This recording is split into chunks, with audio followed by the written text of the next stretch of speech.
Yeah, a little bit. I expected him to be undergoing surgery and missing the rest of the season just because of the fact that he had torn it last year. And but yeah, Chip came out and said that he wasn't going to go on IR. Didn't really reveal a whole lot more, but then we later found out that he had undergone arthroscopic surgery down in Florida with Dr. James Andrews, and discovered that his ACL hadn't been damaged to the point where he needed season-ending surgery, so he'll be able to come back in about a month or so. Yeah, Chip Kelly said today, not that he's aware of, no surgery, he's just down there, and he says he didn't think there's surgery. So they do get some good news, Dave, but that's not a position that they're really lacking. Michael Kendrick should be back this week as well, and what has your thoughts been on Jordan Hicks? Very impressed. Very impressed. Usually you don't find rookies that just come off the bench cold like that and are able to be that productive and make that big of an impact. But he's done it for the last 2 weeks, and that's a lot of them that take even a more conservative approach with Alonso and even with Kendricks, I think. They're not going to rush him back until he's ready. And they can do that because of the way Jordan has played. Dave, obviously the running game is a very back and forth topic with who's the better fit, who's the better guy.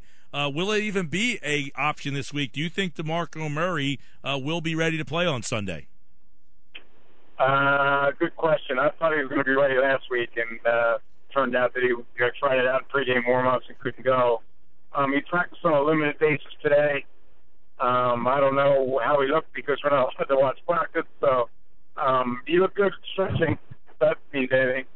But he's, I don't know if he's going to play on Sunday or not.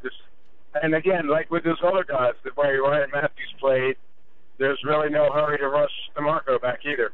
Let me get your opinion then, Dave. Who's the better option at running back? Are they a better team with Murray being the lead back, or are they a better team with Matthews being the lead back? Well, based on the results, obviously you'd say Ryan Matthews, but as Chip has maintained, they're both kind of like the same running back style-wise.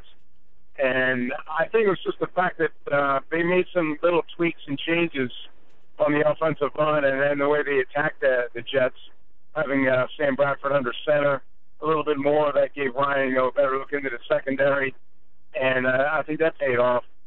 So it'll be interesting to see how DeMarco performs if they use the same changes against the Redskins or when he's in the backfield. And then you'll get a better idea of who's the better guy or who's the better fit, I guess. Yeah, I know a lot of people look at Murray and his accolades, the lead NFL leading rusher last year, and just anticipate that he's the better player. A lot of people don't know as much about Ryan Matthews. I mean, the guy came in here with a lot of injury problems. That was mainly his problem. When he played, he performed, and some could say that he's almost the more talented of the two guys. Yeah, I mean, he had a couple of 1,000-yard seasons with San Diego, and I think he ran like a 4.3 at the Combine. And Chip has been raving about him ever since training camp about how he's just this unique blend of power and speed. There aren't many 230-pound guys that can run like him. And when he's healthy, he's very, very talented. But like you said, the problem is that he's hurt a lot. Yeah. Dave Weinberg, Press of Atlantic City, with us here. The offensive guard spot, Andrew Gardner, some people thought he was the steadiest guy they had so far in an offensive line that's had a lot of issues. Do you think this is a big setback for a line that at least, paved the way for a 100-yard rusher last week? I don't know. I mean, Matt Tobin's probably got the same level as Gardner. I think it was a pretty even competition during the preseason, and Gardner was just a little bit steadier, I guess.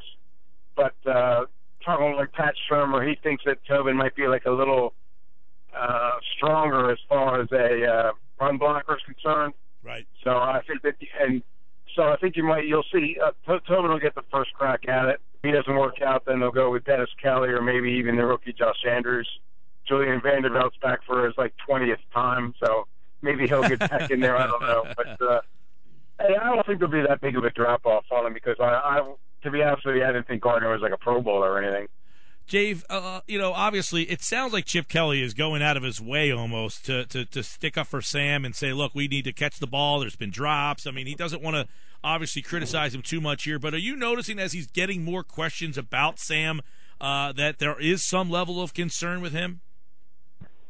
Well, there should be if there isn't. I mean, I haven't been impressed at all. And Chip's going to defend us. He's the one who got him here. So that was a big gamble, trading Nick Foles to St. Louis for him. And he hasn't come close to living up to expectations. Part of it isn't his fault. Like you mentioned, the offensive line has been kind of inconsistent, to say the least. Receivers are dropping passes all over the place. But, I thought he was really bad, to be honest with you, against the Jets. Throwing passes into the ground, overthrowing guys who were open. I'm still waiting for him to, and I was talking to Sam today about it. He's still waiting to get in sync with those guys, which you would think that would have happened by now, and it hasn't. So I think that's the level of concern, that he hasn't really developed that camaraderie with the receivers like he was supposed to. So that's something that Sam has acknowledged, too, that he's still not on the same page with these guys? Right, yes. And it was funny because in the beginning of the season, he had said that although they didn't play in training, they didn't play in the preseason together all that often, that he had formed this bond with those guys in practices. But now he's kind of backtracking a little bit. That we still have some chemistry building to do, I guess, with the receiving core. And Zach Ertz missed the entire preseason with that sports hernia. They've had nicks and bruises all over the place. Rodney Cooper got hurt last week, and he wasn't productive before that. So I'm still waiting to see a receiver who's going to step up. I thought it would be Nelson Aguilar, but he seems a little bit lost at this point.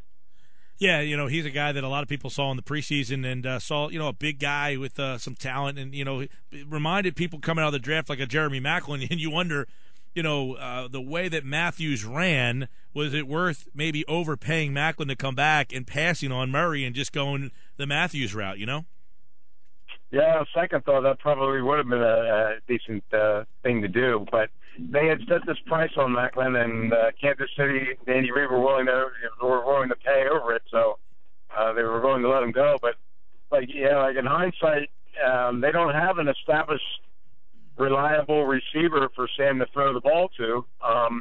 Jordan Matthews is okay, but he's never going to be like an elite receiver. I think he's more of like a number 3 slot guy.